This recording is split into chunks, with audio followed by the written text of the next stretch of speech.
We all work half the month, we off half the month. They just made a list, man. We got mandatory overtime, mandatory call in. Mandatory calling. Yeah, that's calling. Mandatory, like don't take mandatory. Like, it's mandatory, like basically they saying like, well, say if I call in, they got the right to call you. If you want to list next door, they can call you in. If you don't come, it's the occurrence. Yeah. I blocked it, no man. Like I ain't never get it. But they got till 7 every time. They got to let you know 2 days before that date, and they got to call you before 7, 8 o'clock. They don't call you at the time. Good. That's crazy. So you ain't got no excuse. They probably 2 days before. They don't call me a day up.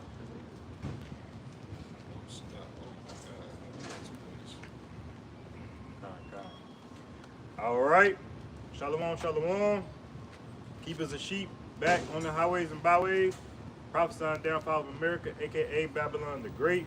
We are the Hebrew Israelites, prophesying to the Hebrew Israelites, the so-called Negroes, Latinos, and Native Americans. All right, before we begin, we'd like to first start off by giving all praise, all honor, and all glory to the Most High, Yahweh, Bahashem, Yahweh Shai, Bahashem, Kakodash. Double honor to the apostles and elders of the great millstone, shalom, and shalom to those we left. Shalom, shalom, shalom. All right, and today's camp title will be Cursed Until the Lord Comes Back. And of course, today's camp is inspired through the spirit and power of Yahweh, Bahashem, Yahweh Shai, Bahashem, Rakah HaKodash.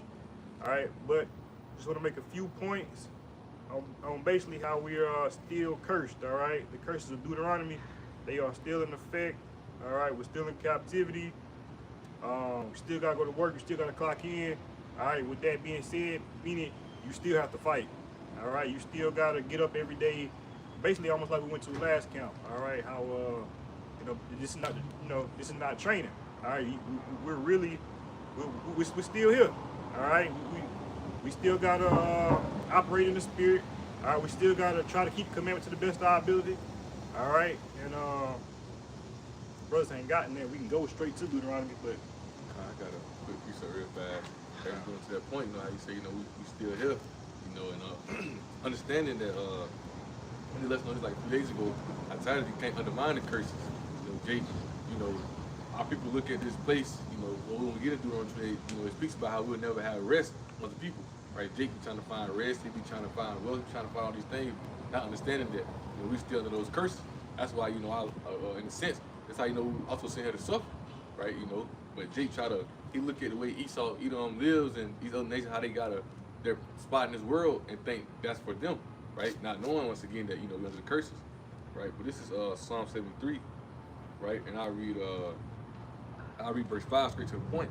Right, this is King David as he's seeing, he basically seeing the wicked, prosper in a sense, right? He said he was envious how he seen them prosper, right? Well, I started verse 3, right? He says, for I was envious at the foolish, right, when I saw the prosperity of the wicked, right? And later, you go later, further down in this chapter, he speaks about how, ultimately, he was basically saying that, at first he thought when he seen how the wicked was at a high state, at first he thought that, and it basically he was like, was I a fool for serving you? How about Shannon? Was I a fool for keeping the commandments unto you? Right? And that's how a lot of Jake feel today. Like, why should I put my time into Yahweh Shannon when I gotta go out here and work? I gotta go out here and grind. I gotta go out here and get some money. Now understanding that the reason we got a hard time is because the curse. We'll continue reading on. It says, but there are no bands in their death, but their strength is firm. Here's the point. They are not in trouble as other men. Either are they plagued like other men, right? When you go into those troubles, they're not under the curses as we under the curses. But therefore, they have the facts of the whole earth. They have everything, right? For us, we're under those curses, the Lord we're gonna bring out, right? Those curses which are over us right now, but we soon to be uplifted off them. But during this time, right, we living out the time of those curses. This is our punishment. This is our reflection time. This for us. This is our, it's like being put in time out, man. You're not supposed to. When everybody else at recess and you got to stand in time. You're not gonna have fun. You might look back and see them having fun, but that's not for you because you're in that time of trouble. Right, and and the other nations not in trouble as other people, meaning what? They don't have the curses on them, how we have the curses on us. But quick point. And just to back you up just a little bit, when you understand it, when you think about it really, like we agreed to the curses. Why? Because we didn't agree to the commandments.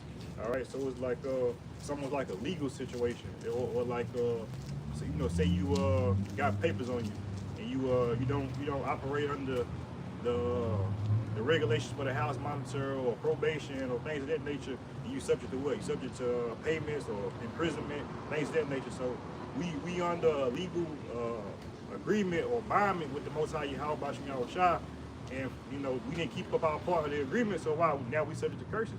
All right. I'm gonna just say a quick point, you know, cause you know I'll begin with Adam, right? I'll begin with Adam, you know, when he went off, you know, he transgressed, right, and made me think about. And I believe that's around like Genesis, the 3rd chapter, I think around like the 17th verse, right? But anyway, it made me think about 2nd Esdras, the 7th chapter, right? And I'll grab it real quick, so I'm gonna prove my point. All right, so this is the book of 2nd Esdras, chapter. All right, guys, we're selling here. Y'all are fun. 12 tribes of very Israel. Cool. Okay. What's going on? Like, Okay. we're like They're doing making a video. a rapture like collection here going on, or what's going on? I mean, you know, we don't call it the rapture. You know, the word rapture isn't in the scriptures, but we are prophesying about what the son will be, Yahweh Shah coming back. We are prophesying that. Yeah, I mean, Jesus is coming back, y'all. I mean, he's coming back. I mean, so. we hope so. Right. Oh no, Otherwise- it's coming back soon. Yeah, we're living in the fig tree generation, y'all. Recognize the fig tree. Cool. That's right. Y'all have a great night. All right, so picking back up, this is the book of 2nd Esdras, chapter 7, and I'll start at verse 11, and it reads, "Because for their sakes I made the world, and when Adam transgressed my statutes, then was decreed that now is done. Then were the entrances of this world made narrow, full of sorrow and travail. They are but few and evil, full of perils, and very painful. So for the entrance of the elder world were wide and sure, and brought immortal fruit. If then that they live, labor not to enter these straight and vain things, they can never receive those that are laid up for them." So the point being, is going back up to verse 11, right? Like it speaks of, it said, "When Adam transgressed my statutes, then was decreed that now is done.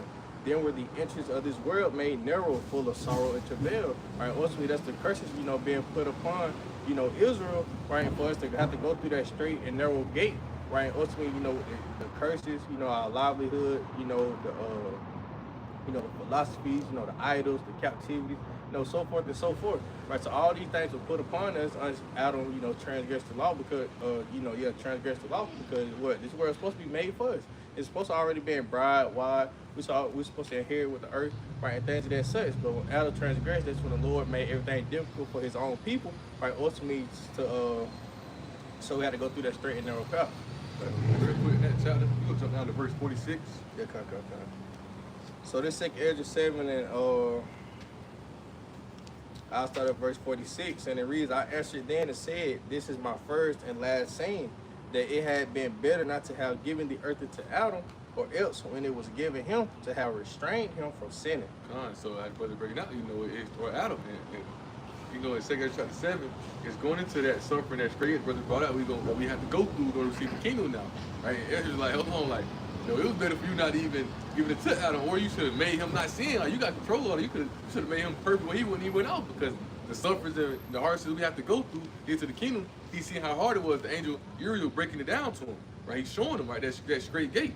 You know, you continue. I think it's verse 58 is the point where it says, "Adam, what hast thou done?"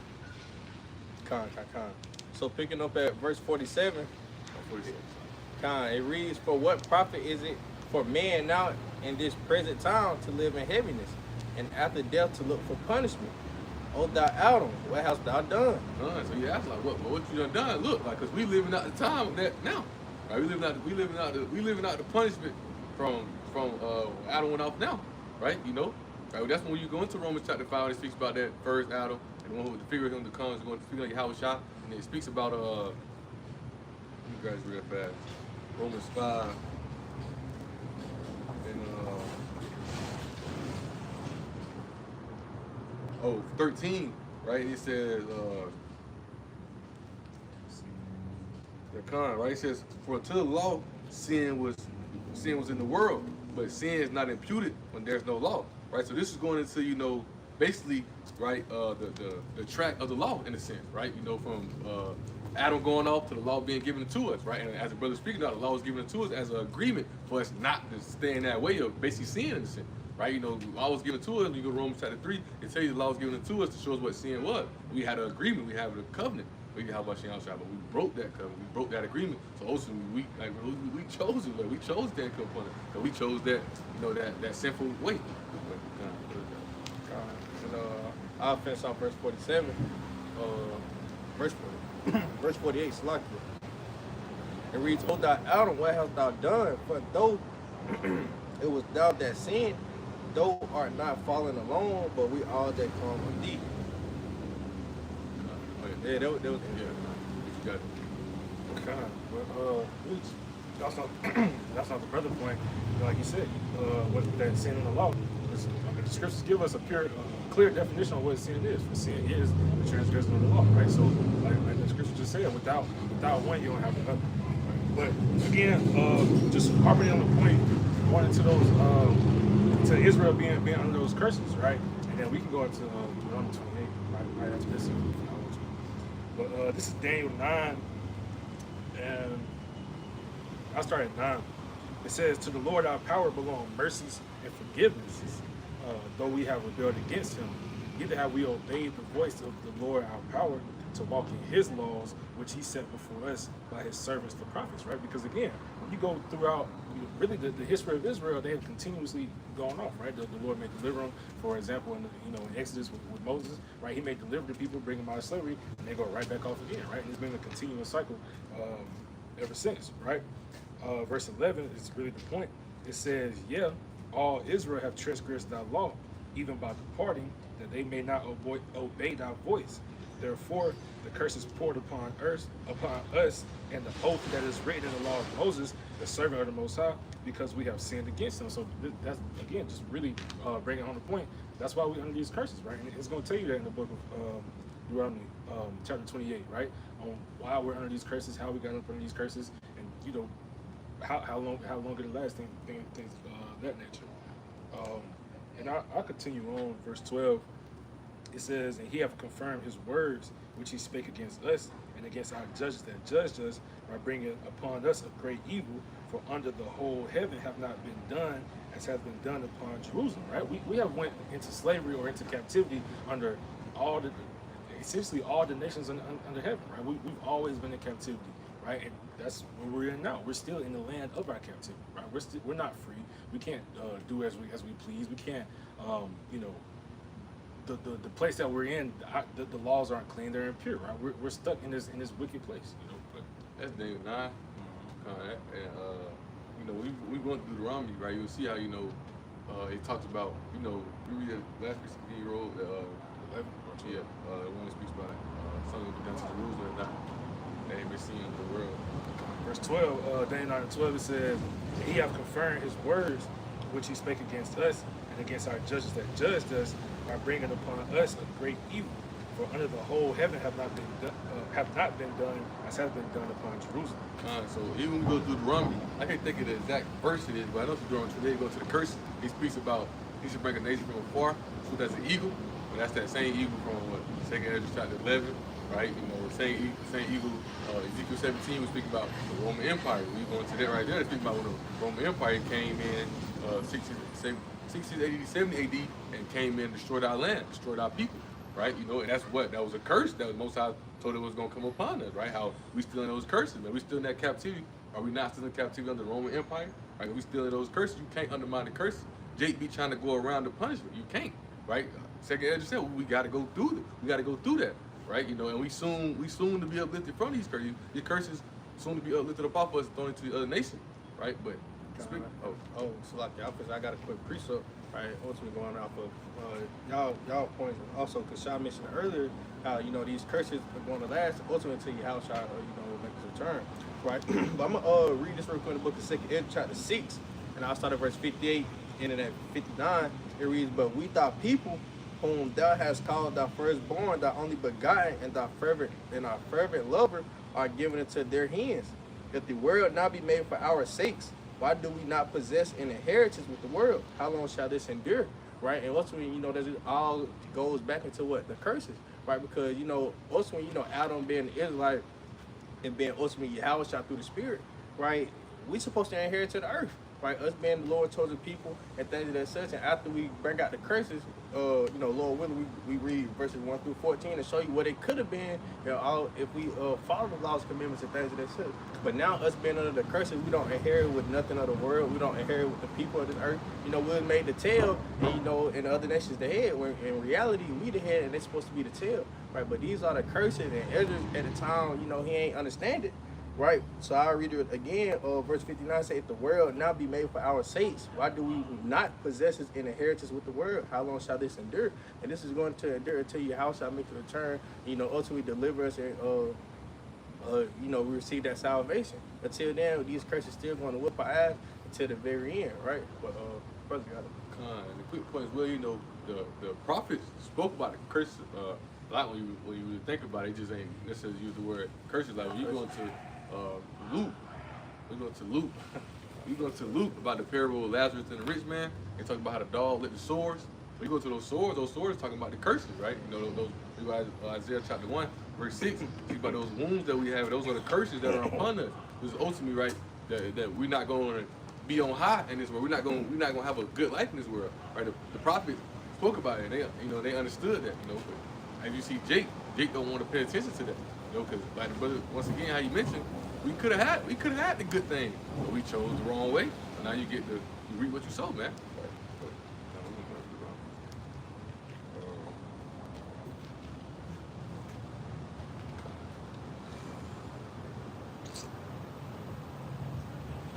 Joe, you want to start at 1? Yeah, that's fine.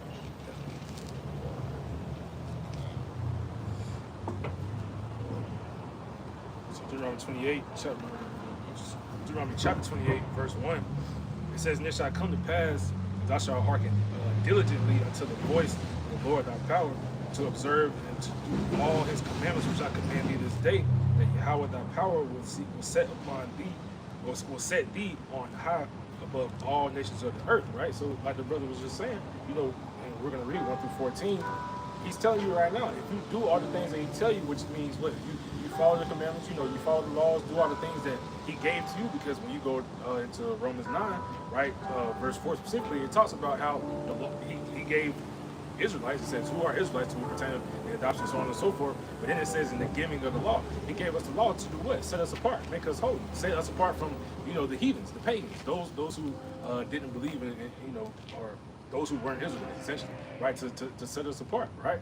That's why it goes into, I think it's in the book of Exodus, he says, like, he does put a difference between, Israel and the Egyptians, right? Because there has to be a difference. That's why, like when you go into, I think it was Paul who was mistaken for an Egyptian, right? Because we look the same, but we were supposed to act differently, right? He set us apart. Another quick point too, when you read Deuteronomy 18, another chapter of Deuteronomy.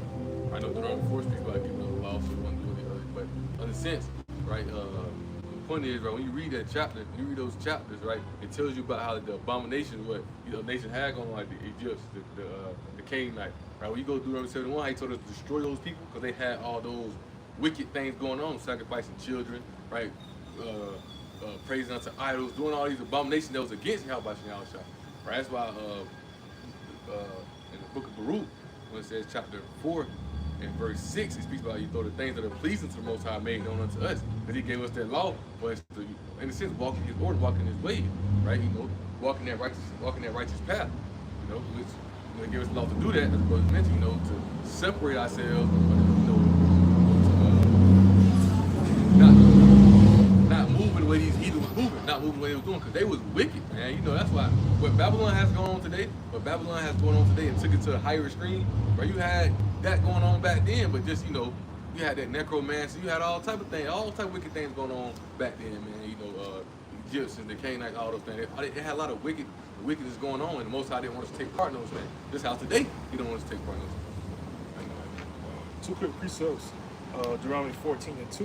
It says, for thou art a holy people unto Yahweh thy power, and Yahweh have set thee to be a peculiar people unto himself above all the nations that are upon the earth. Right? So again, we were set apart for a specific reason, and that's because the other people were wicked. That's why you have three different sons, right? You got the sons of the Most High, the sons of man, the sons of the wicked, right? We were supposed to be the sons of the Most High. We were supposed to be set apart, holy, right?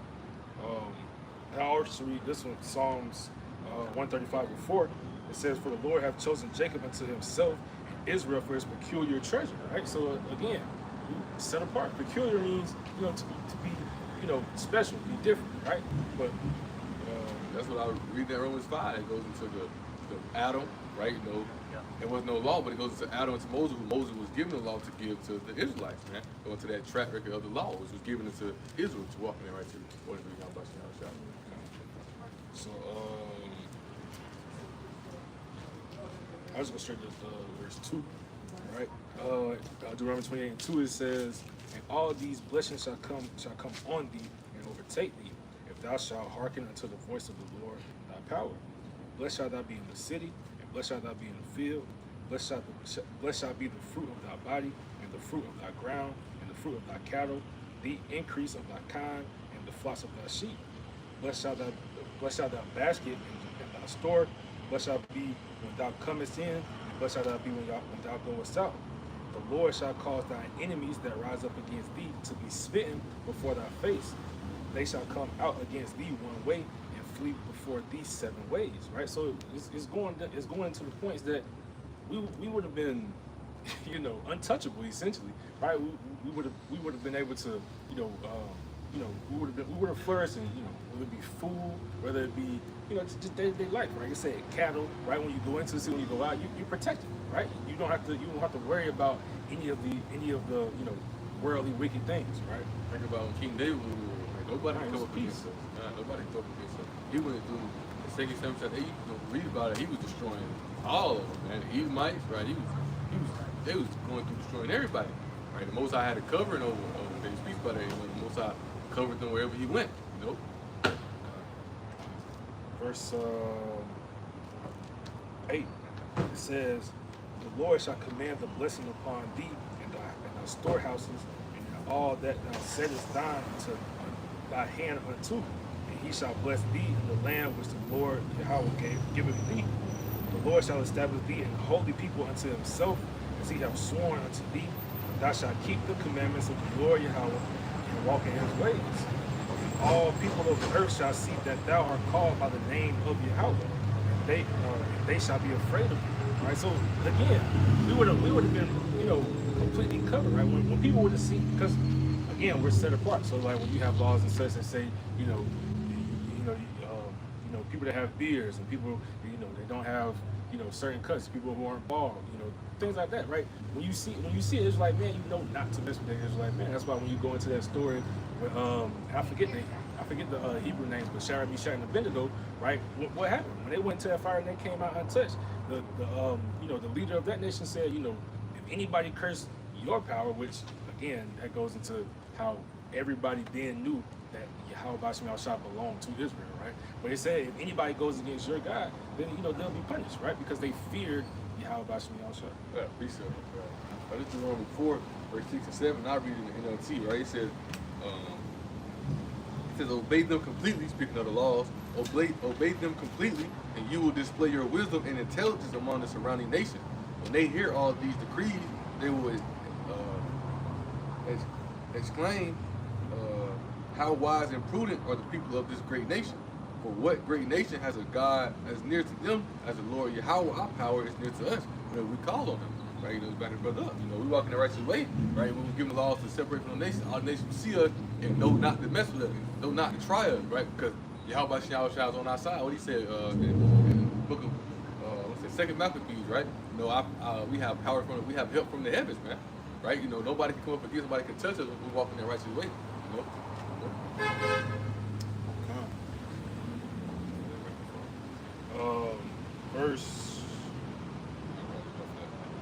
Verse 11, right? It says, "The Lord shall make thee plenteous in goods, and the fruit of thy body, and the fruit of thy cattle, and the fruit of thy ground, and the land which the Lord sware unto thy fathers to give thee.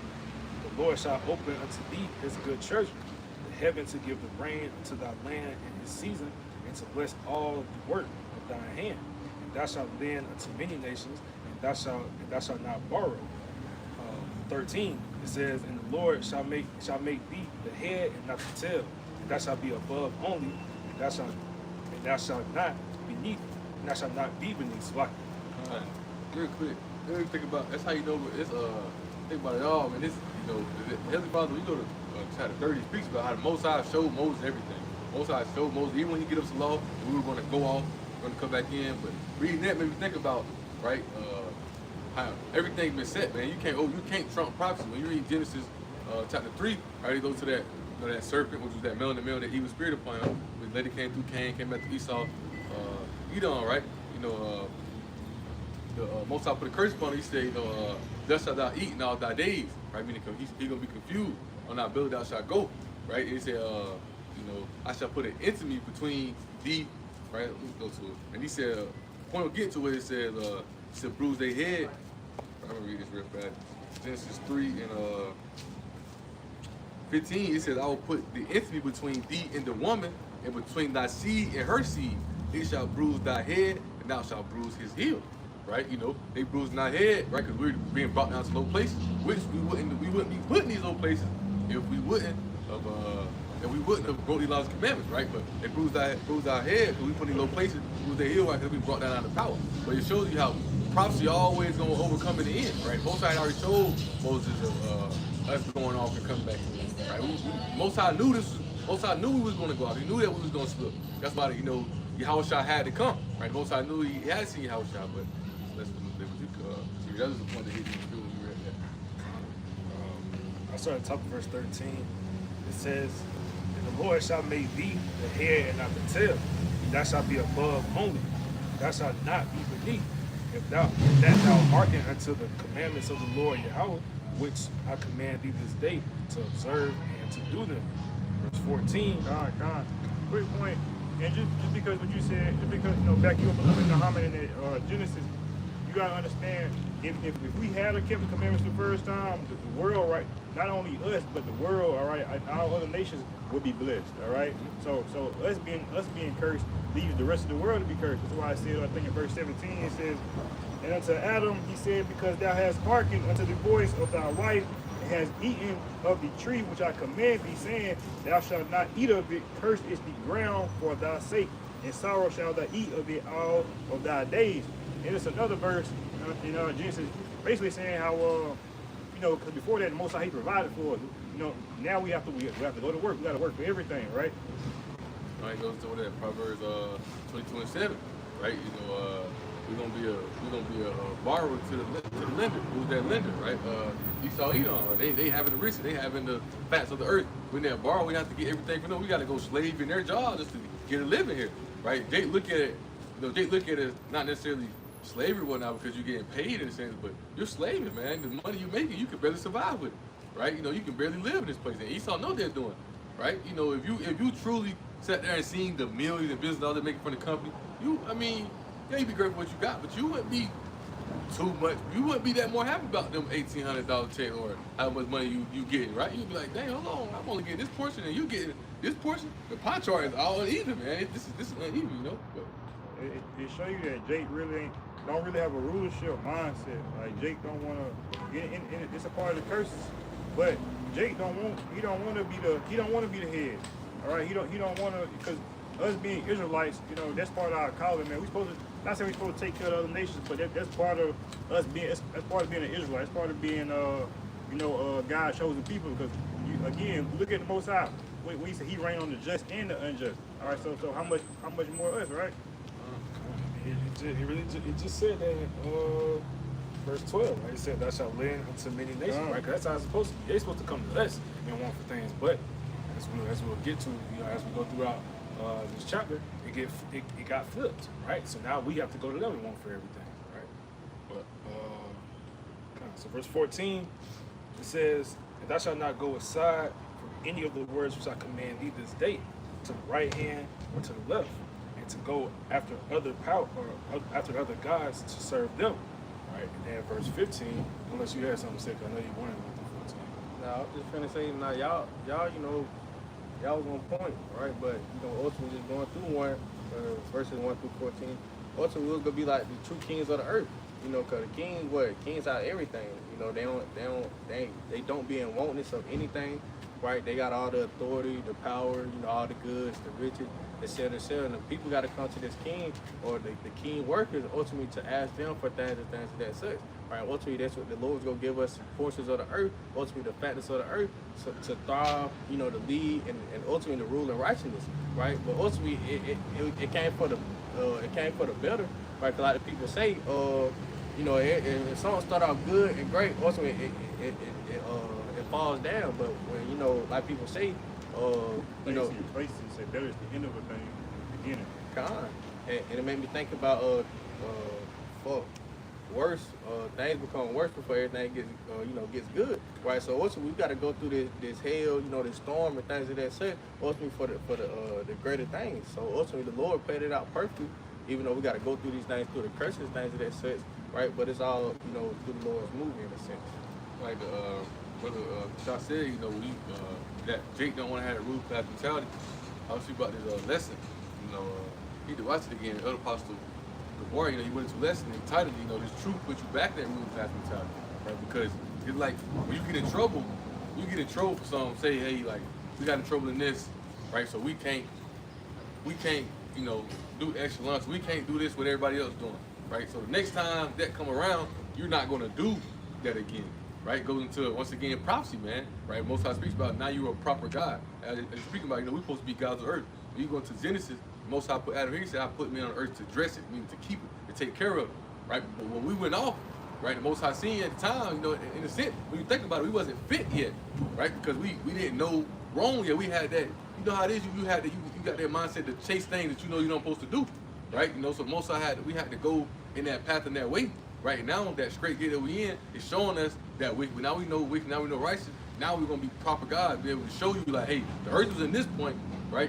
At one point, but now we rule. Now we know not to do this and that. It's like if we all had if the late had a meeting, like, hey, what should we do tomorrow with the such and such? Oh no, we ain't gonna do that because the last rulers did that and they was destroying the hell out of the earth, right? We ain't doing that, you know? Right? We getting back in that ruling class mentality of really, like the brothers mentioned, right? We gonna rule the whole earth in righteousness, man. Right? You know, these people gonna be wanting to coming to us, right? In the kingdom, they're gonna be wanting to be principal. They're gonna want to be around us because we're gonna be righteous rulers, man. Righteous kingdom, and it's gonna be a beautiful place.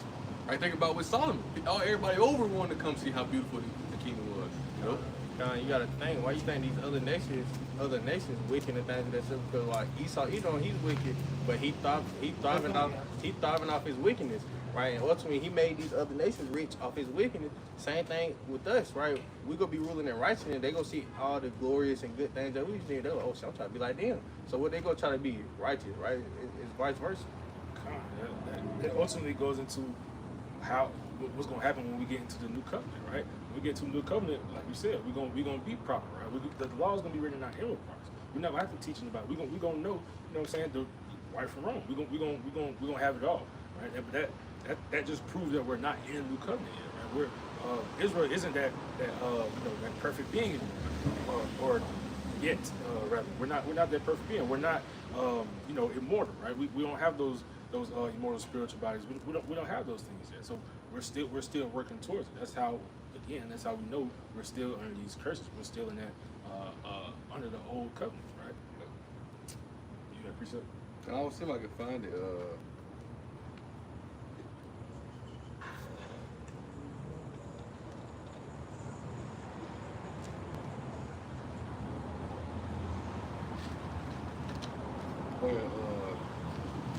Let's see, this is Isaiah 63. He speaks about how the other nations gonna see our brightness and they don't want to, come unto us.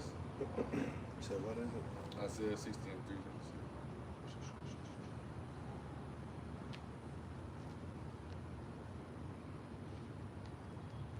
All right, go. The Gentiles gonna come into us. They gonna want to see. They gonna see the. See our brightness or see your brightness? So I'm gonna go to Isaiah 63, right? Yeah, Isaiah 63, right? I start at verse 2. It says, "For behold, the darkness shall cover the earth, meaning the lies of the seed of wickedness, right? And the gross darkness of the people. But the glory of Yahweh shall arise upon thee, and his glory shall be upon thee. Those people going to see elect, right? How we come back, return it back, getting into that ruling class mentality. He says, and the Gentiles shall come to thy light, and kings to thy, the kings to the and kings to the brightness of thy rising, right? Because they're gonna see how we coming up, see how Most High, you know, how we speak about it at the sit down we did, how you know Most High working that miracle through us. They're gonna be like, oh, these are the righteous men. The other nations gonna be like, oh, we need to get behind them. You know how you know how it is when you know you a kid. You playing games and you a team captain, this other team captain, but you the best athlete in the sense. Oh, I want to get on his team. They hide behind certain so you get on the right team. That's how the other nations gonna be. Like, no, we ain't trying to do it. Esau didn't have going. We ain't trying to do what the other. We want to do what we want to walk in their way. Walk to that right. Isaiah 2 speaks about it as well, right? But I'll read it right here in NLT, Isaiah 16:3. It says, "All nations will come to your light. Mighty kings will come to see your radiance." Man, right? This is how in the time Solomon, before the kingdoms was split, right? Everybody was coming all over to see how beautiful the kingdom was. People are gonna be wanting to be, and so they're gonna want to walk in that righteous stuff, because they're gonna see how righteous that we are as a people. What we were supposed to do the first time, as we read. We were supposed to do that the first time, but we went off. But now we know, so now we're gonna do it perfect this time. We're gonna be perfect forever this time. But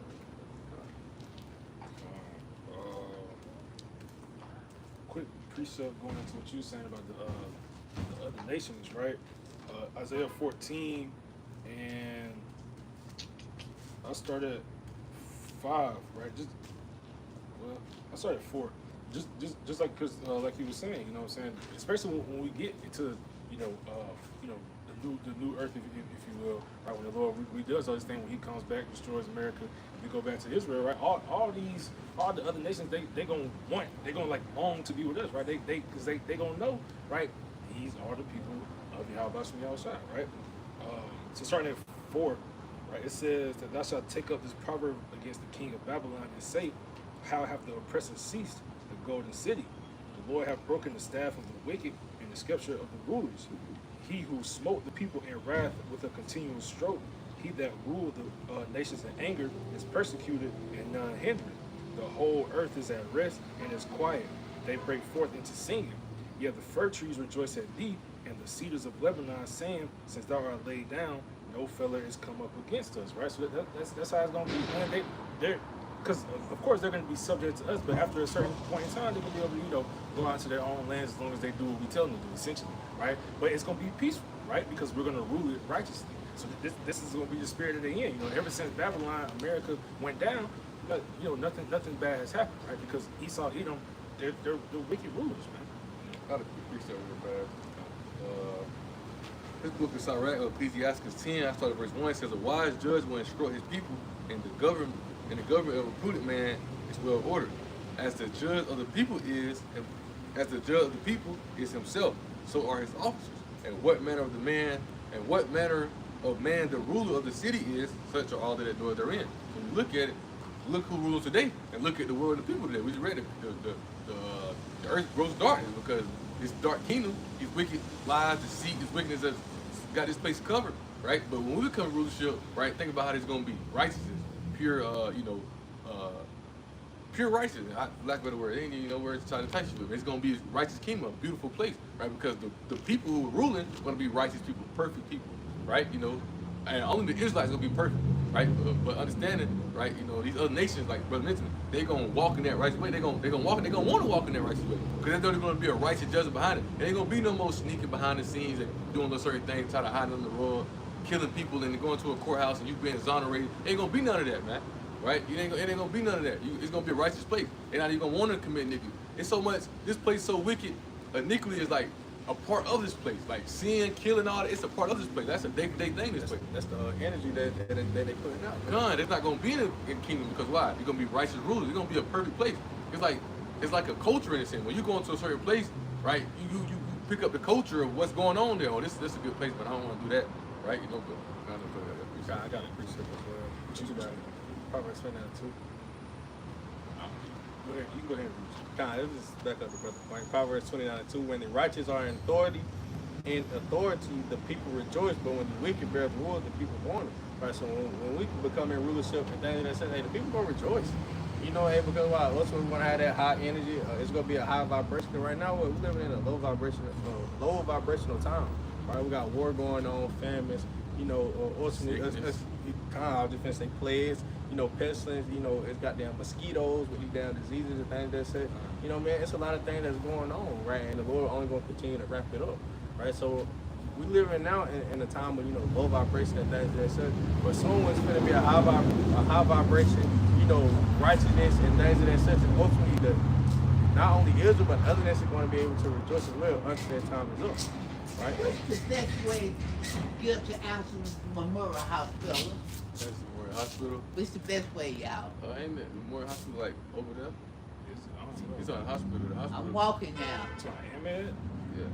Amen, yeah, amen. Like, This Right is up it, the road. right there. Well, any of these streets is you gonna see the big building. You can go. Yeah, you can go down there and take a look. Yeah. That Or- street Well, right there. really, I say go that way. Yeah, go down, take take a a right. right up. But it's literally like on the other side of. It's like 2-3 streets over.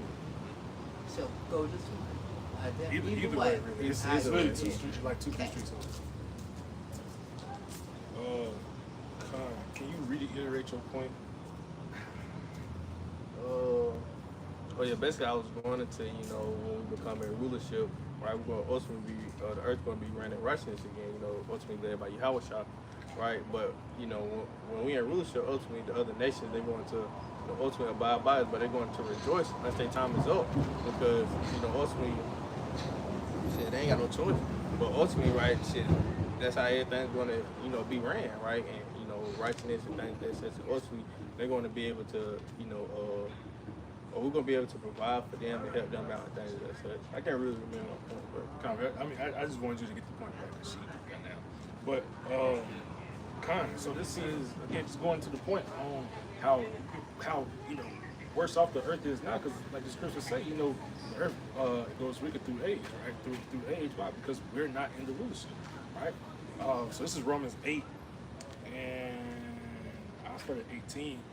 It says, "For I reckon that the sufferings of this present time are not worthy to be compared with the glory which shall be revealed in us." Why does it say in us? Because when Yahweh shall come back, we receive, you know, because we're joint heirs with Yahweh, right? So when he receives his glory, we're right behind him, right? When now, what am I just saying? When you receive his glory, you receive our glory. Because we're joint heirs with Yahweh Shai, right? So when we receive his glory, we're gonna be right behind him. So it's gonna be revealed in us, right? It's gonna all that suffering is gonna go away. And that includes, you know what I'm saying, for the other nations, as long as they're subject to us, right? Verse 19, it says, "For the earnest expectation of the creature waiting for the manifestation of the sons of the Most High," right? So they might not know it essentially, but they're waiting for the manifestation of the children of Israel, man. Because when we get that glory, right, we're gonna rule in righteousness, right? kind of quick. I don't know if brother saying Elder Apostle Tahar, you know, lesson he did maybe 2, maybe 3 days ago.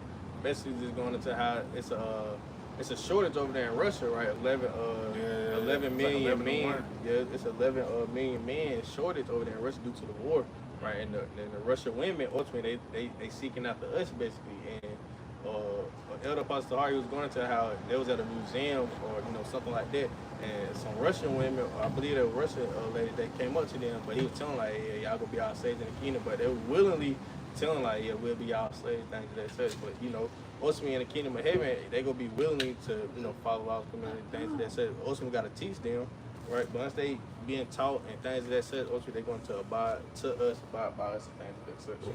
Quick point, I was thinking about this, Isaiah 2, when you read scripture, it said, what it said, the heathen say, let us go up and make that,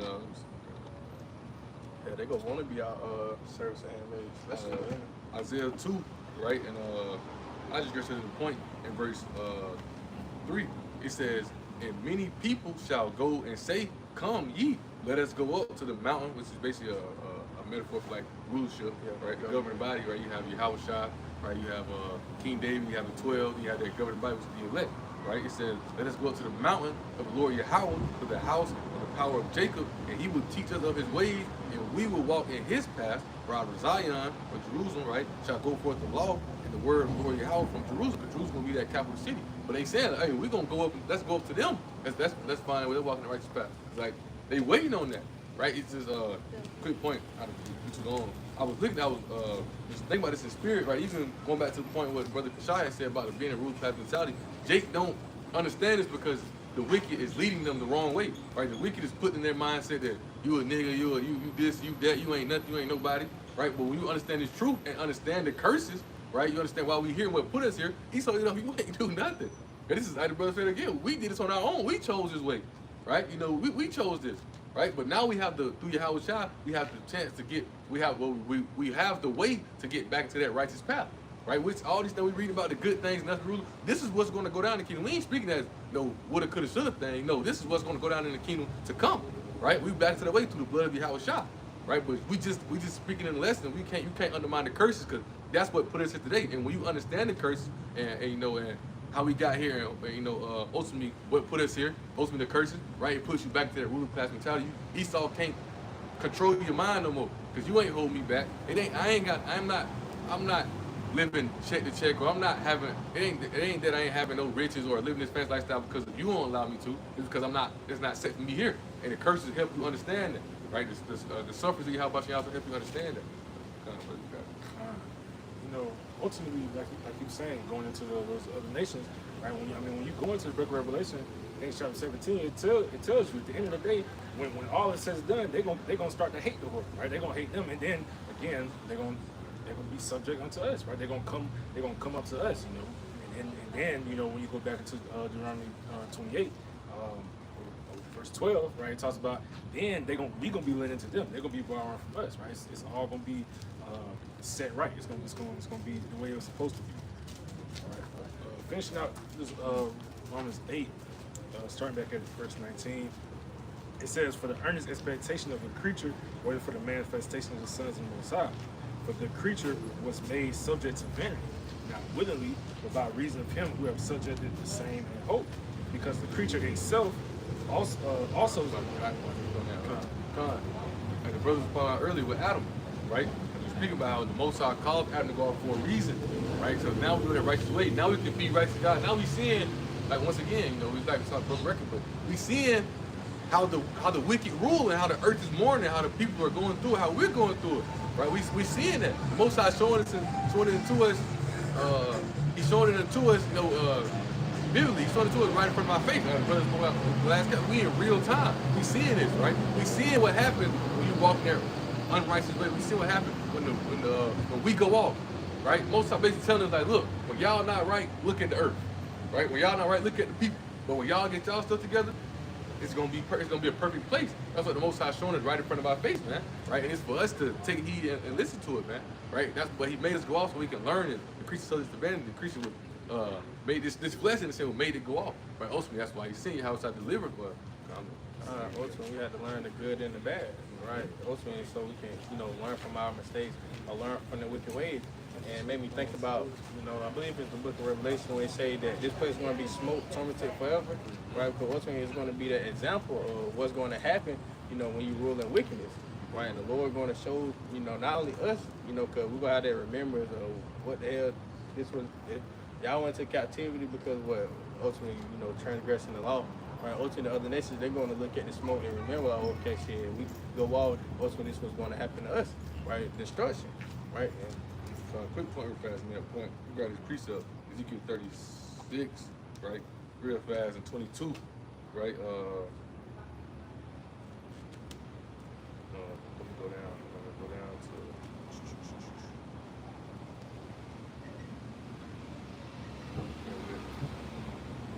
To load yourselves.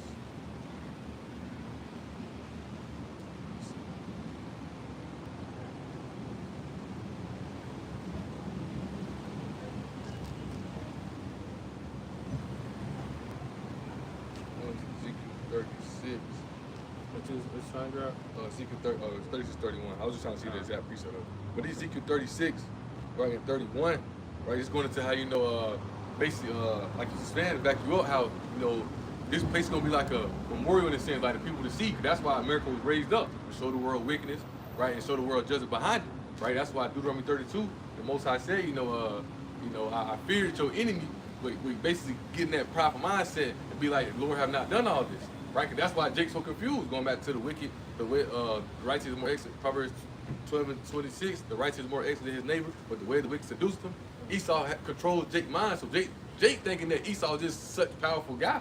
No, the Most High allowed him to come up against us. When we get into the curse, you're gonna see the Most High allowed the nations to get up on it. It was never happened if we wouldn't have went out, right? You know, but now that this place is in going on, this place is in got everybody deceived, right? When it's destroyed, the Most High speak about it. What the people who chose to follow His way, follow His path, you're gonna hold yourselves. Now to read it, right? It says Ezekiel 36:31. I read it KJV, then in NLT it says, "Then shall you remember your own evil ways and your doings that were not good, and shall loathe yourselves in your own sight for your iniquities and for your abominations." Because Most High speaks about, well, we read in Isaiah 60 how He's gonna be glorified in us, that's also going to the elect, right? When they in the kingdom, they gonna remember Scripture speak about it. All Israel gonna be saved. What He said, they're gonna be great in the kingdom of heaven. They're gonna be least in the kingdom of heaven, right?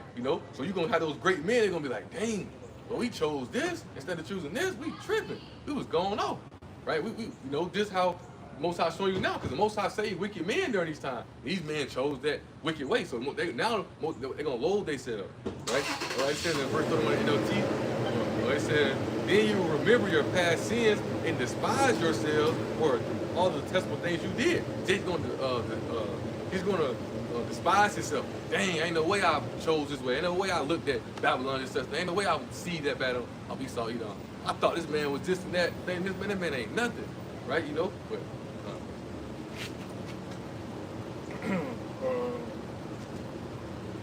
Finishing, I think I started at 20. So Romans 8:20, it says, "For the creature was made subject to vanity, not willingly, by reason of him who have subjected the same in hope. Because the creature itself also shall be delivered from the bondage of corruption into the glorious liberty of the children of the Most High. For we know that the whole creation groaneth and travaileth in pain together until now. Not only they, but ourselves also, which are the first fruits of the Spirit, even we ourselves groan within ourselves." It says, "Waiting for the adoption to wit the redemption of our body." So again, everybody groans because Esau, is in rulership. But it happened because, going back to the title, we're under these curses, man. We went off. We had the opportunity to have it, right. You know what I'm saying? But we went against the way. We transgressed the ways of Yahweh Shai. Right? And that being said,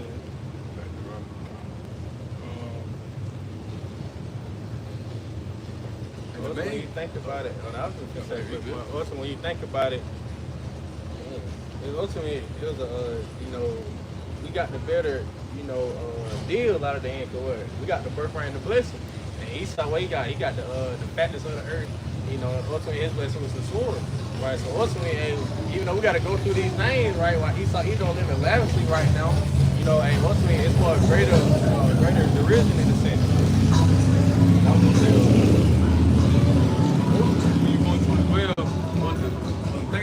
Bring out those. I read Deuteronomy 28. I want to say it's around like might be a 60 or it might be the 40 scripture, but it says it shall be a sign unto you, right?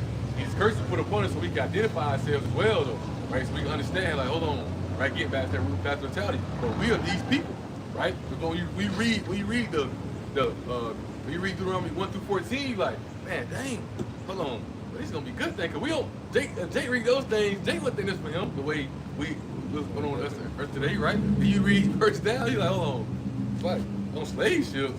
They not telling us that was us. And class is cool, right? They break down fully, like, hold on, right? This is gonna be a sign to you to show you, like, wait, we finna get back to the beginning part. In the end, like you said, it get greater later. Like you said earlier, it start off bad, right? But it's gonna end good. Kind of ultimately, that's why Trump trying to, get that history, that part of history taken out of the school. Right? Ultimately, they don't want us. They want us to forget slavery. They want us to, ultimately erase that from our mind, right? To make them seem like they're not the bad guy or whatever the case may be. Ultimately, so they don't align up with Deuteronomy chapter 28, right? So they don't read the curse and be like, oh shit, we was learning about this and that. But little do they know, the information is going to come down from generation to generation. Right, until ultimately they try to do how the Egyptians did us. They try to kill all the, if I'm mistaken, all the boy newborns or something like that. That was part of the plague. That was Herod. Oh, Herod, He tried to destroy Yahweh. Yeah, Khan. So yeah, they were trying to, basically destroy the, Y'all know the count. They tried to, cause even the Rome they knew about the Messiah coming, they was trying to basically stop the promise. They was trying to destroy Yahushua. But guess what? The Most High say, he required things of the past, right? So it ain't, like you said, it ain't, even if Esau take out the book, think about it now, the truth ain't in the book, the truth comes to what? The men how much y'all start working through. So Esau can try his best to get rid of things. What's he do? While the scriptures, the first one try to do what? Persecute us. but also speak about he's a forger of light. We go to that word forger meaning smear. Esau is known to try to smear lies out, right? But 2 Ezra chapter 6, right, speaks about how the truth had been along without fruit, right? Now it's flourishing. Now faith is flourishing. Now the truth is coming out. And he don't know what to do, like you said. Now he's gonna come. You know what? We can't deceive him no more. Let's go ahead and kill him, man. All right, just going back, just going to Matthew 24 chapter, how this should go out through the four corners of the earth, and then shall the end come, right? Because it's now the truth is out there. And, hey, you can try to kill the prophet, you can try to kill the newborns, things of that sort. And the truth is out there. And ultimately, the Lord is going to make His return before all the prophets and ultimately be killed. That's why He's shortening the days for who? The elect Satan. But some gonna take. Some shall not taste death, some gonna taste death. So we not running from it if you're gonna do that. You can do what you gotta do, but at the end of the day, hey, what Paul say, I finished my course, man. We gonna do the work we say to do. Fight to fight. Alright. So, all that prospering that we were supposed to have, now you can see the flip side of what we went through, right? What has happened, right? And then after that, just jump to the major. Yeah, I was gonna jump around because then, that's 68 verses. Brother, won't you then go to how it's, flipping onto the enemies now. Deuteronomy 30. Yeah, Deuteronomy 30 and 7. Start verse 1 in that too, though.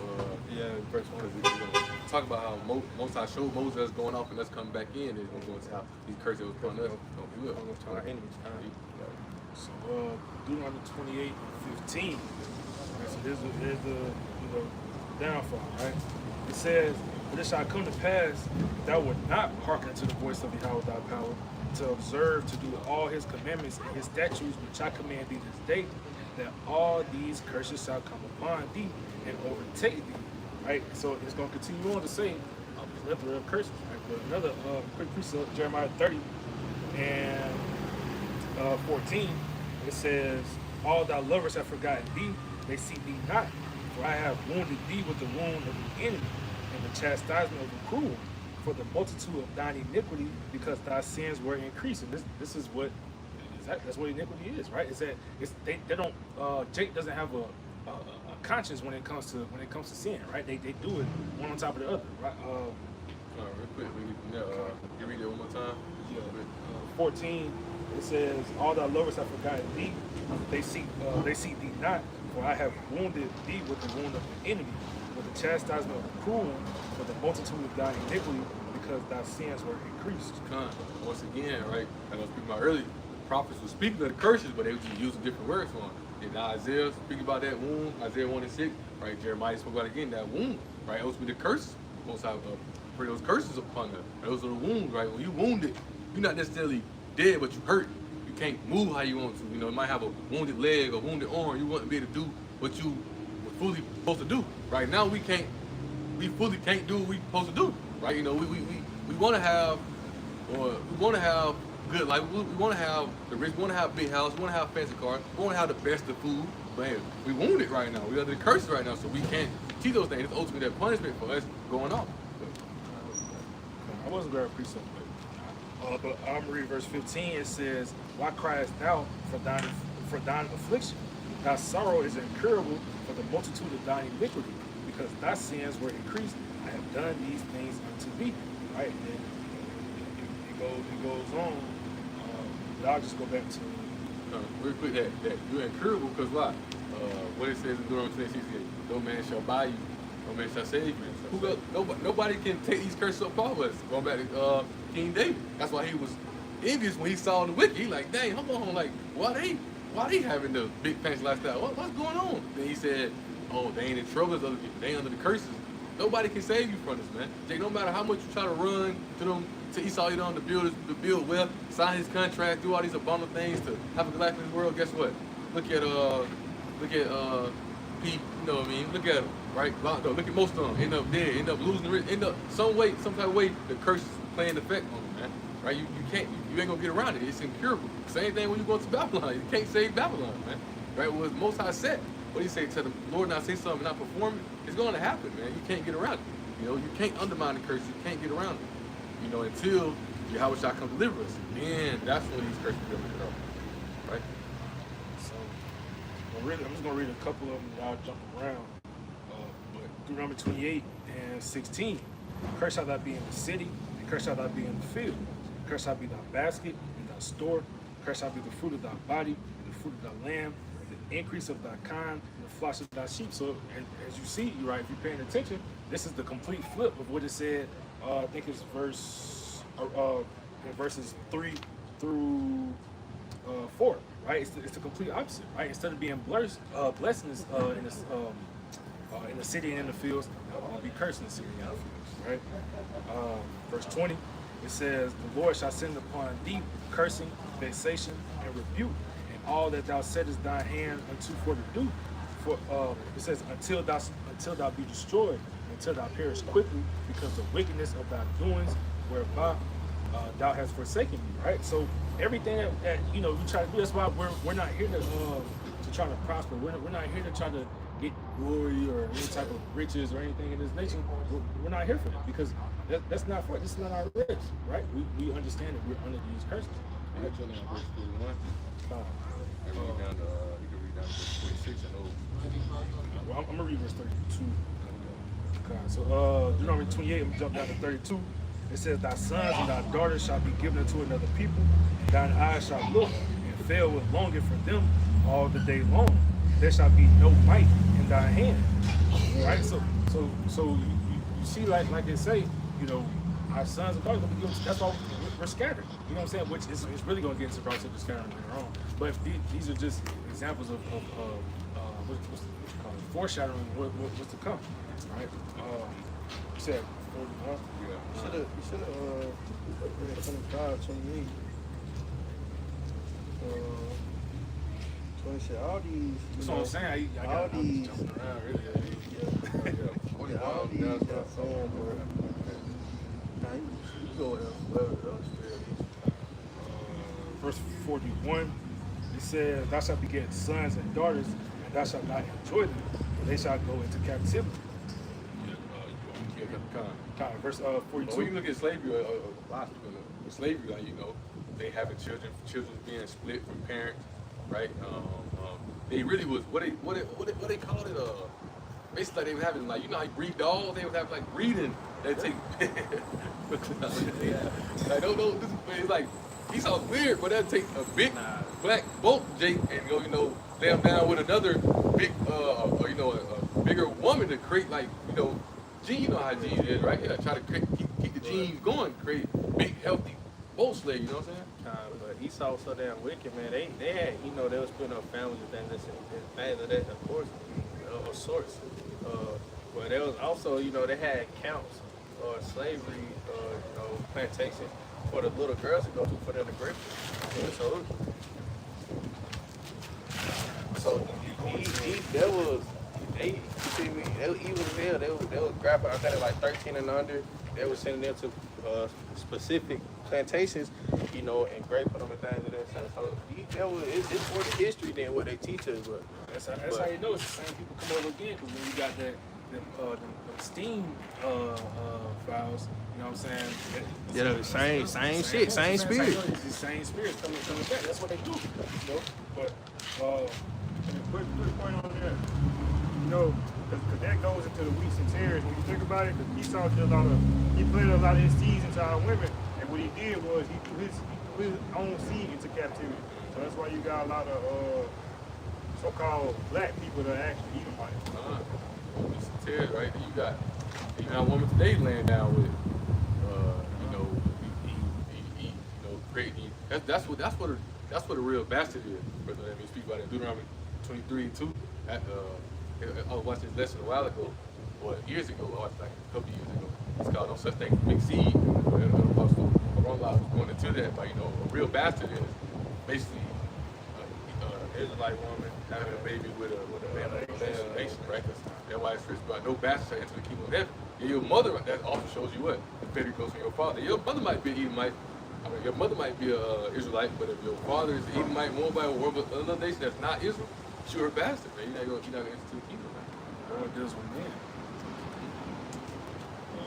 Doesn't mean planter. We plant the seed. Verse 43, Deuteronomy 28:43, it says, "The stranger that is within thee shall get up above thee very high." Let's go into Esau, Edom, man. You know, they got up on us very high. Right? Losing our head, you know. It says, "And thou shalt come down very low." When you go into Ezekiel 17, it speaks about how, you know, we're going to become that vine of low stature. That's speaking of us. That's the curse put upon us in this place. We that vine. We grew in this. We grew in this society. We go into vines. That means like your children, right? Bowls is sons, branches is daughters, right? You know, we grew up low stature here. Think about, we come up in poverty. You know, you have Esau. You know, his kids, they grew up in wealth. They grew up in mansions, store house. You know, private school. They be in shape.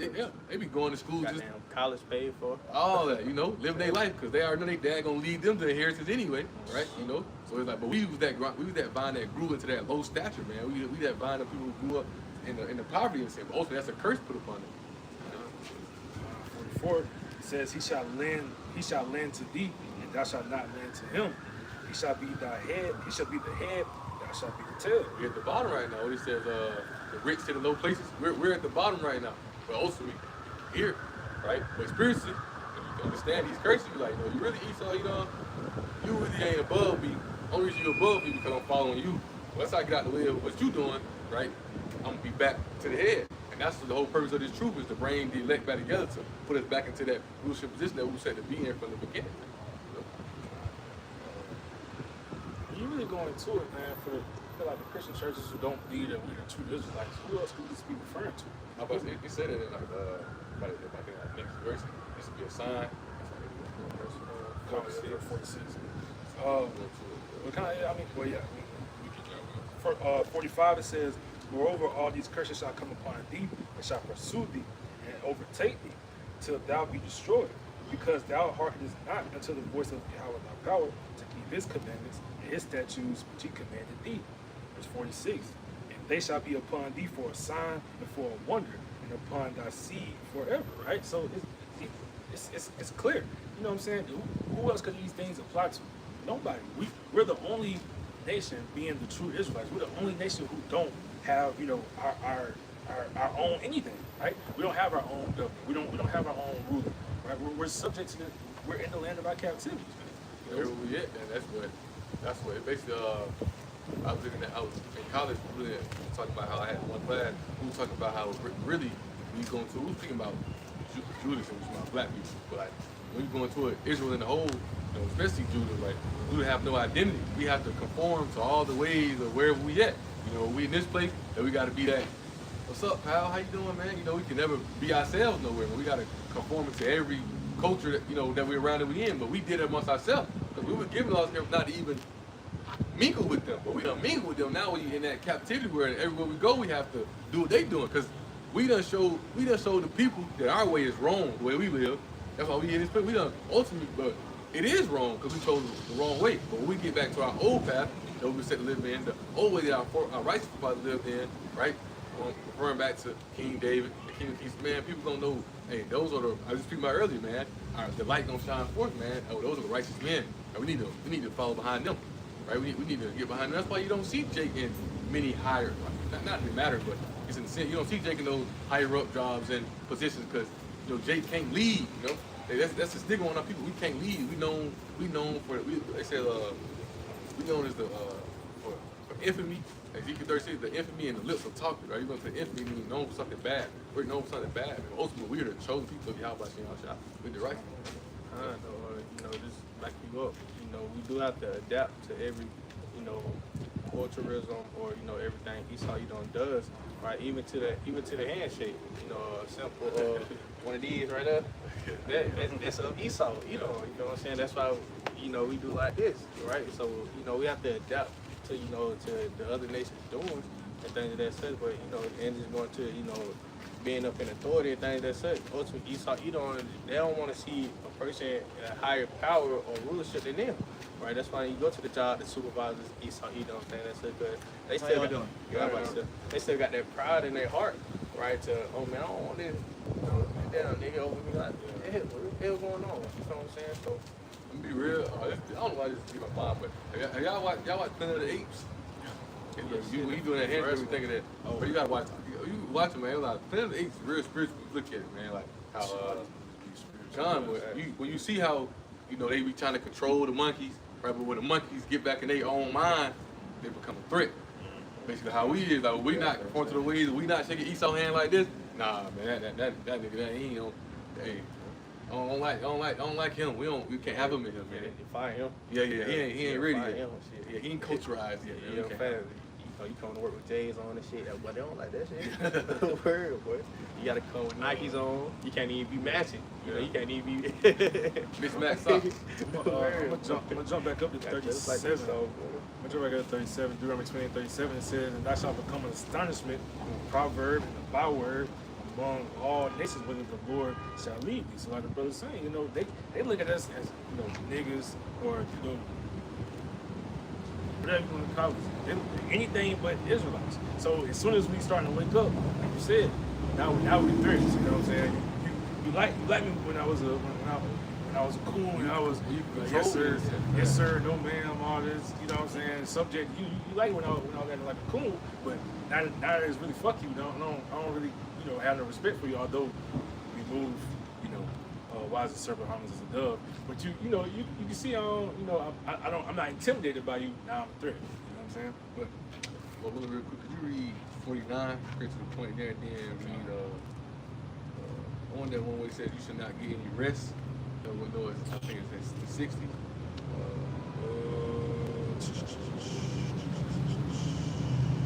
But yeah, okay, you can read 49, then read 65.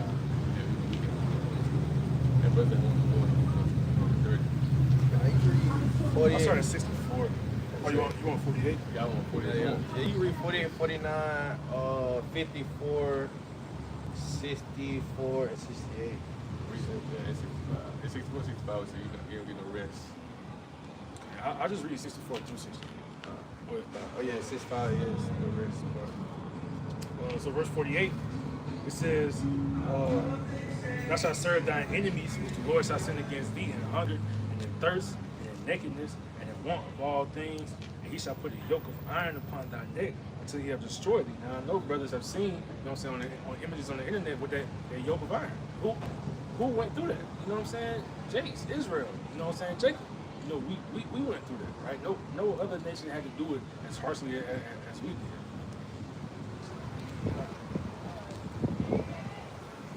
God, man, that's some Jake, man. They try to, that's African American. Man, we fled into Africa. That's the word that we fled into. Or you go into, when the Roman persecution, when they came and flooded our land, our people fled. When we read Romans chapter 12, it says how the earth helped them when they went to the wilderness. Speaking about Africa, they went to West Africa. We went all over, man. We were right there on that coast. Try to blend in with the Hamites. Another movie, Woman King. My brother probably watched that, but watch Woman King. Woman King shows you how you had Africans selling other Africans, quote unquote, other Africans to the Europeans. Mostly, that was us. That was Jake. Come on, man. We honestly,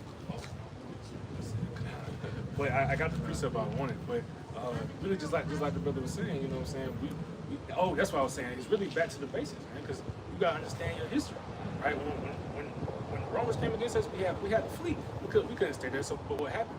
You gotta understand. Like I said earlier, I talked about in the book of Exodus.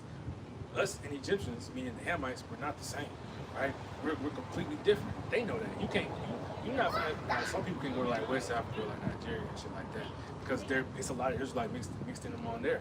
When you go deeper to Africa, you see these actual so-called Africans, these Hamites, y'all are not the same, and they know it, and you know it in your spirit too.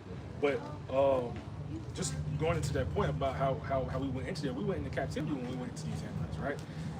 So this is Joel 3, and I'll start at 1. It says, "For behold, in those days and in that time will I bring again the captivity of Judah and Jerusalem. I will also gather all nations and bring them down to the valley of Yehoshaphat, or Josaphat." It says, "And we will plead with them there for my people, and for a heritage Israel, whom they have scattered among the nations and parted my land. And they have cast lots for my people, and have given a boy for a harlot, and sold a girl for wine, that they might drink. Yeah, and what have ye to do with me, O Tyre and Zidon, and all the coast of Palestine? Will you earn to be a recompense? If you recompense me swiftly and speedily, will I return your recompense upon your own head? Because ye have taken my silver and my gold and have carried into your temples my goodly pleasant things. Right? So again, just going to the point, we went into captivity into these lands. We're not them, right? You think Israelites sold Israelites? No. You know what I'm saying? We went into captivity with Hamites. They sold us to these other nations, right? And the Hamites going into captivity too. All right, not just Esau, Edom. See, we just speak about Esau, Edom, because it's our current captivity. But the Hamites, the Moabites, the Ishmaelites, all of them going into captivity as well. Ain't nobody getting off the hook. All right, but no brother. You go to Sidon, he was a descendant of Ham.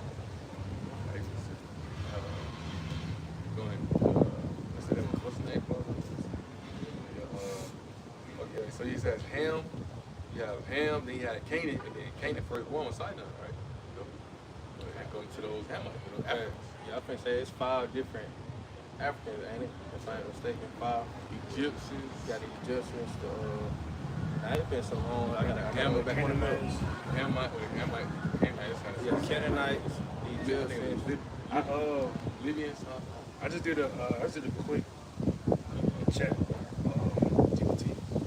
It says yes, Tyre and Sidon are generally associated with the Canaanite peoples who are descendants of Canaan, the sons of Ham. Right? It says the biblical genealogy is Ham, Canaan, and then various Canaanite people. Tyre and Sidon were major Phaeacian and Canaanite states. Sidon is specifically listed among descendants of territories of Canaan in Genesis 10:5, so on and so forth. That was just to prove the point. Again, we're not the same people. We're not the same people. I think I brought this up earlier, dealing with being mistaken for an Egyptian. This is Acts 21, and I'll start at 37. It says, and as Paul was led to the castle,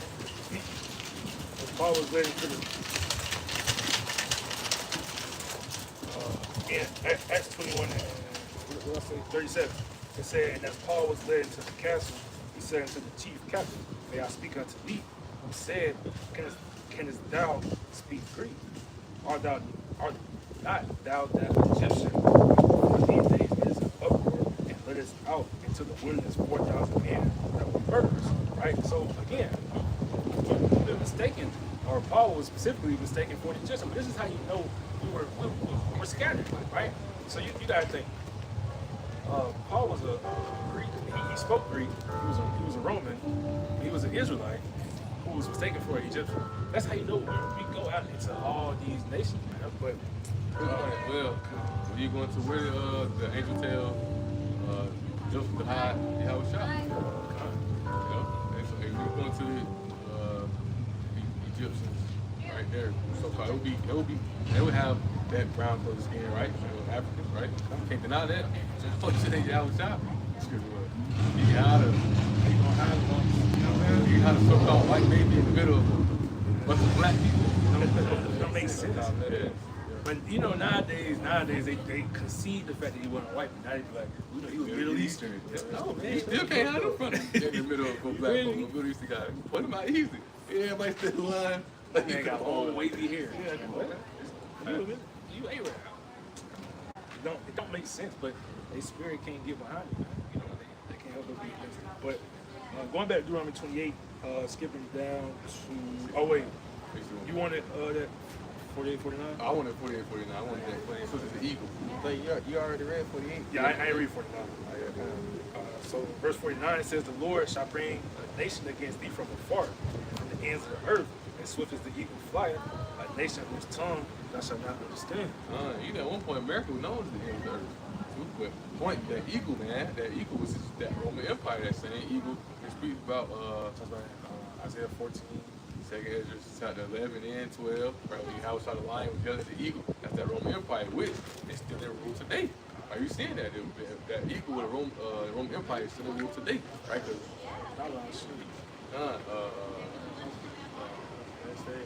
Well, everybody knows America. Look at that. America. They the Eagles, man. They love the Eagles. You gotta type. I would have. What is called a spiritual animal or something like that? It's like a national animal, something like that. When you look at it on a dollar, it speaks about that new ordo.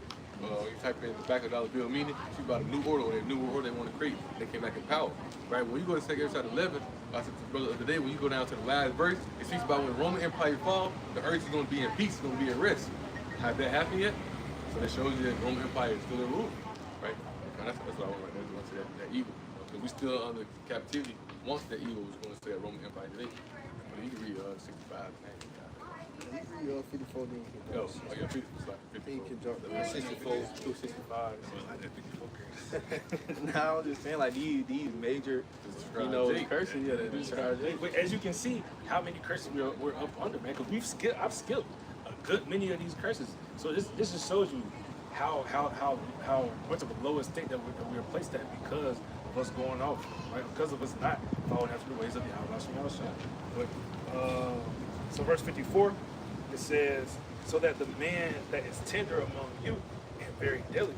It's supposed to be salt and manner, supposed to be lovely. Right? Kind. It says, his eye shall be evil toward his brother, and toward the wife of his bosom, and toward the remnant of his children, which he shall lead. You know, that's a prime example why we see gang members. You know, you see black on black killing, right? That's why you see kids growing up without a father, right? And you go to verse 56, it's vice versa, right? With the mother or with the women, right? But these are the things we see because while our people have an evil eye towards each other, that's why when you walk into the store and a dude already look you up and down, right? Like he got animosity. Man, I never seen you before. Why the hell you trying to look me up and down and with animosity? Oh, you're trying to size me up. You feel me? But that's because that's the curses, right? Our people have an evil eye towards each other. That's why they always want to kill people. That's why, you know, in Gaffney the other day, little 17-year-old got killed at the bus stop, right? So when he had got a fight with Jake, they put around the bed and waited on him at the bus stop and killed him.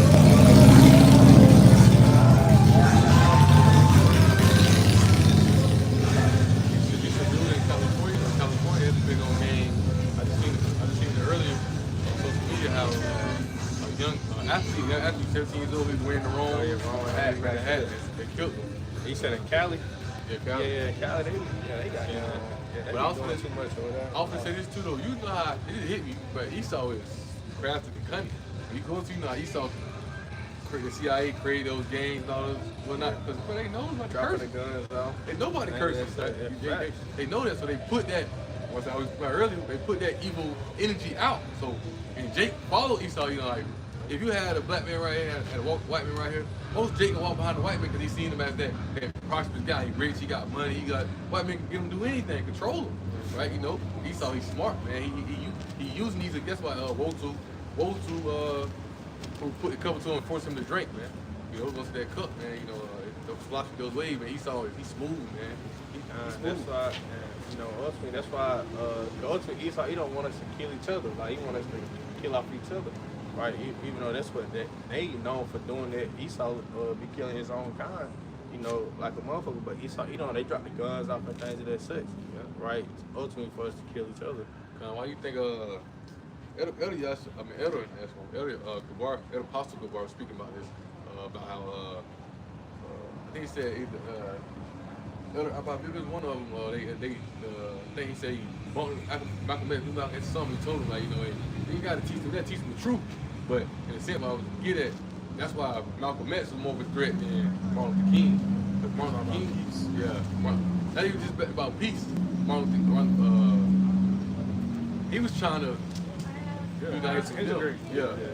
He was telling like, yo, we need to stay away from them. Like, yeah, we need to, hey, we put us on the boat. We go back there. Get us away from y'all. Like, you know? And he was the biggest threat. Today I was watching this show.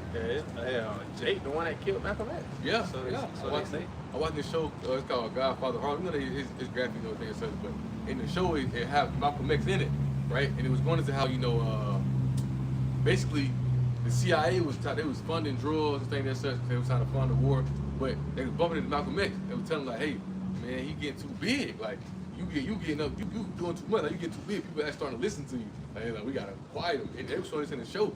That's why they, you know, Esau done paid those two Jakes to go kill him. But it's the same thing with the cartel, right? man, the cartel pay the government and all that. Why you think they able to smoke of these drugs across the borders and things to put in the streets to keep Jake, fucked up. Right, so man, it all ties hand in hand because they bribe the government, they bribe the police, they bribe all these people. The only people they say that they can't bribe, I think, like the Navy. The cartel? Yeah, I think like the Navy. It's some major fucking what's the name that they can't bribe. I forgot what it was. The government is the leader of the cartel. Yeah, kind. Yeah. That's why they be saying they be having these press conferences and things of that such about it, but nothing never happened because they the one that fucking control them. They want to control the whole thing, or you going to Esau got a lot of things behind the scenes that CIA is full of wickedness, man. I ain't gonna talk about this, but they full of wickedness when you really like pay attention to them. When you look at them, and other people you gotta think you never really see nothing about them things that say because they but they got a lot of wickedness going on when you go into. I did a presentation about this on their school. When you even go to Bumpy Johnson, he was a known drug dealer, right? But he had people outside his house to protect Malcolm X. Like he was sending people because they knew the government was trying to kill him. There was many attempts in his life, right? But Malcolm X started speaking about that, so they started getting the one next to him to do it, right? Now we're just gonna get we're gonna get a nigga who looks just like him to do it, right? So then we're gonna lock him up right then and there. We're gonna give him his justice. You know what I'm saying? Like, but that government they run all that, man. It's part of their system, and that's how they keep the economy at a certain state with inflation, right? When the cartel prices are solidified, hey, we gotta think about it. We paying tax dollars for them to stop the war on drugs, right? So when cartel prices are here, right? Hey, you guys gotta pay more tax dollars because we gotta spend more money to get them. Right? It's all, man. It's all a foreign system, man. America is a system of pure wickedness, man. And it's gonna be exposed in the end. How about y'all? They're gonna expose all that shit. But You finish off. really, Okay, got You on 58 or just on 60? No. We already did that. 65 and 68. Saying so you're on 158? I ain't gonna say. You're gonna be 28 and 58. It said, if thou would not observe to do all the words of this law that are written in this book, that thou mayest fear this glorious and fearful name, Yahweh Bashim Shah thy power. It says, then the Lord will make thy plagues wonderful, and the plagues of thy seed, even great plagues, and of long continuance, and sore sickness, and of long continuance. Right? So I'll jump down to 64.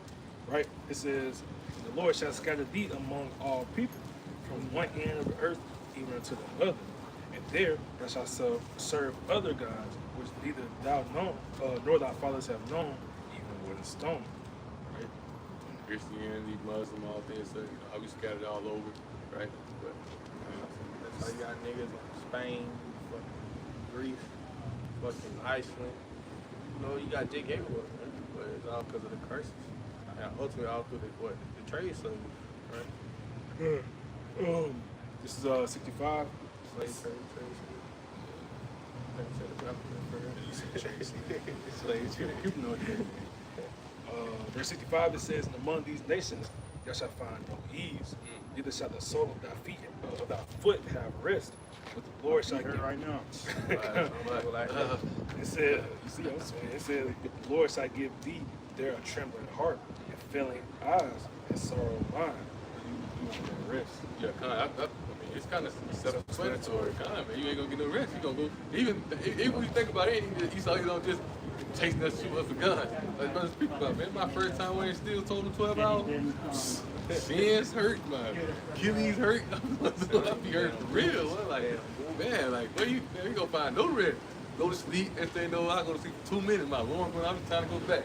I said, nah, man, this ain't right, man. Something wrong, man. This ain't right.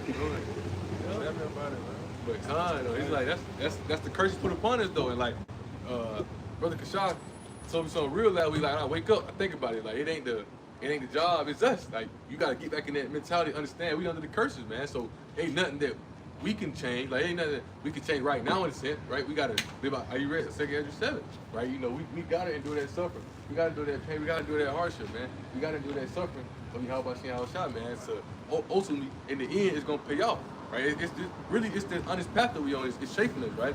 Teaching you discipline, integrity, right? Teach you how to be on point. Teach you that balance, right? Knowing how to, you know, it make you separate certain things. You know you got to go to work, so you can't be around people. You can't go outside as much, right? It's creating that discipline order that Yahweh Shah was trying to instill in us from the beginning, man. Ultimately, and that they have changed. You know, Lord willing, we prepare for it. Lord, we update hopefully that. Verse 66 says, "And thy life shall hang in doubt before thee, and thou shalt fear day and night, and thou shalt have none assurance of thy life." We don't know what. Hey, we don't know what's going on. We gonna survive, man. We thinking that we're gonna be able to pay the bills. We're gonna be able to pay the car note. We don't know what we're gonna do, right? Then think about it now. Look at how everything is skyrocketing up. Like you make money, but what do you say in the book of Haggai, right? You know, one who make money is like putting in a bag with holes in it, right? As soon as you get the money, everything is going out, right? You spend the money, you got to pay the bills, you got to do this, you got to do that, right? Now don't let you have no children, right? Yeah, you don't have nobody for yourself. You got children. Hey, everything is, you know. But once again, when you understand the curses, you know, it teaches you how that faith understanding that hey, I might have my responsibility, but how about Shah is going to pay off. How about Shah is going to provide? It's going to come in hand. And I've seen it happen right in front of you. Might, you know, something unexpected might come your way. You know what I'm saying? But 67. It says, "In the morning thou shalt say, with the it said with God it were even." It says, "And at even thou shalt say, with God it were morning. For the fear of thy heart, wherewith thou shalt fear, and for the sight of thine eyes which thou shalt see." Right. So every it's you're not even gonna want to do anything anymore. That's how bad it was, and that's how bad it's going to be. It has been. Right. It's you know you don't have no motivation. You know what I'm saying? Because you know you're at these lower stakes, man. But like it says, quick precept. This is Sharet 2 and 4. "Whatsoever is brought upon thee, take cheerfully, and be patient with our change to a lower state." Man. So in the mind that we got now, you know what I'm saying, being, you know what I'm saying, being of Yahweh Shah, we understand, you know, what comes with it, right? Like the brother was just saying, we understand that we are under these curses. So that way, you gotta take these things cheerfully, because ultimately, it's a chastisement of Yahweh Shah. But to end it off, verse 68, it says, "The Lord shall bring thee into Egypt again with ships." I will try to break it down with Egypt and everything. Yeah, I'm finna say I got the precept right here. Okay. You start from the top. 68. Deuteronomy 28:68. It says, "And the Lord shall bring thee into Egypt again with ships." So this is the book of Exodus, chapter 20, and verse 2, and it reads, "I am the Lord Yahweh, thy power, which I brought thee out of the land of Egypt, out of the house of bondage." In other words, by the house of bondage, slavery, right? So you can continue on. So the Lord uses Egypt as slavery, right? So basically saying that we're going into slavery again on what? On ships. I mean, you gotta think, if we in Israel, if we talking about the land of Egypt, you don't need no ship to get there. You know what I'm saying? It's not necessary, right? To get over here with the transatlantic slave trade, self-explanatory. Babylon, Sodom, and Egypt, Right? Was that Romans 11 and 8? Revelation. I said Romans. Ours, or it's not my language. But it says, continuing on, it says, "By the way whereof I spake unto thee, thou shalt see it no more again. And there ye shall be sold unto your enemies, bond men and bond women." Self-explanatory, you know what that happens, right? The triangle, what is it called? Trade slave. Yeah, the Atlantic slave trade. Transatlantic slave trade. Yeah, transatlantic slave trade. I said triangle. It was something like that. Yeah, it was a triangle. Then you not even just that. Think about Gad, right? When, you know, Christopher Columbus came over here, they took like 500 of them, took them They took them into slavery over there. They took them back to Europe or Spain. Right. Most of them died before they got over there, but they did that to them. Right. And then God tried to welcome Christopher Columbus then with welcome arms, right? Tried to be nice to him. That's Esau, Edom, being damn devils. What they do? Killed them. Took over them. I think we celebrate Thanksgiving. Hey, But you don't, come on, That's but you your don't even know the history. history of That's your behind history. a lot of this shit, man. And John chapter 10, verse 10. Thief coming not but to kill, steal, and destroy. That thief, he had his motive, man. He knew what he was doing. He came to exactly what he was going to kill, steal, and destroy. But I'm gonna start the top and then finish it out. So 68, it says, "And the Lord shall bring thee into Egypt again with ships, by the way whereof I spake unto thee. Thou shalt see it no more again. And there ye shall be sold unto your enemies for bond men and bond women, and no man shall buy you." What's the meaning what no man shall save you? Nobody shall save you. Only what's going to save us is Yahweh Bashir, Yahushua. Never Kakadash, man. Yahushua is going to come bring deliverance unto the elect. And ultimately, the rest of Israel will be born into the kingdom to the elect seed. But we can close it out. I'm gonna say you ain't got nothing. Do it on 37. So we close it out with that. I gotta close the we can grab that. But somebody grab that not for your destruction. We're talking about is that Boo? Is that Boo? Say it again. Is that not for your destruction? I told you that. Okay, come. I thought you said not. I was hearing something else. Yeah, but I told you slavery not for your destruction. Okay. But you can read verses 1. 4 and 6. Yeah, But drop me what you said. 1 to 7. It's kind of, after going to Deuteronomy 28, it's kind of self-explanatory, but just to give insight, verse 1, he's telling Moses, because he saw how we went off, right? And Moses knew we would go off. Remember, he showed Moses everything, how we went off and how we returned back, and how we going to receive those things we read at the beginning, how we going to receive the promise, but ultimately it's all through the spirit, the blood of Yahushua, right? But how we going to receive the promise thing, how these curses going to come off us and go to them. Lamentations 4 and 21. Our punishment is ending, Esau's punishment is beginning, man. That's Yeah, that's a word. As soon as you said that, that's the first thing that came to mind. I put that in my notes, boy. So this is I need to say it again. Our punishment is ending, Esau's punishment is beginning. So this is Deuteronomy 30 and 1. It says, "And it shall come to pass when all these things are come upon thee, the blessing and the curse, which I have set before thee." You see, the blessing and the curse, because the Most High knew. But once again, Most High called Moses up to the mountain, showed him everything. Most High knew would go off. It's a precept, I think it's in Deuteronomy 32, might be Deuteronomy 4, it said, when you have living long in the land, right? You will, he said, when you have living long in the land, basically you will go off. You have to get sons and daughters, right? Then you're going to transgress my laws, you're going to go off. The Most High knew that. We read it earlier, this creature subject to vanity. The Most High knew that we would go off, man, right? Ultimately he sent Yahushua, right? That's who bringing us back in to receive the person, receive the promise, the blessing, right?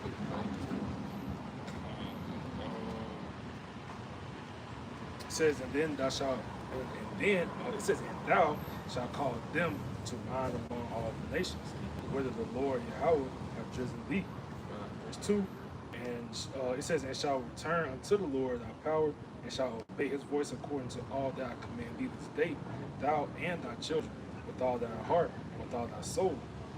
That then Yahweh Bashmel shall have power, return thy captivity, have compassion upon thee, and return and gather thee from all the nations, whither the Lord thy power have scattered thee." And the word is working through the prophets, right? The Kakadash, the Holy Spirit, is working through the sister men, the prophets, the apostles, the teachers, right? And that word was gathering, right? Us back into the Heavenly Father, right?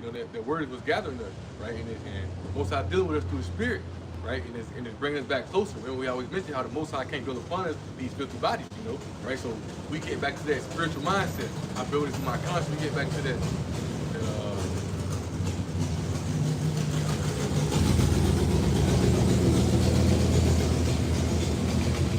But we get back to that spiritual mindset to where what Will I always mention, we can be prepared for that change. That way we get to those spiritual bodies. The Heavenly Father can build upon us fully, man.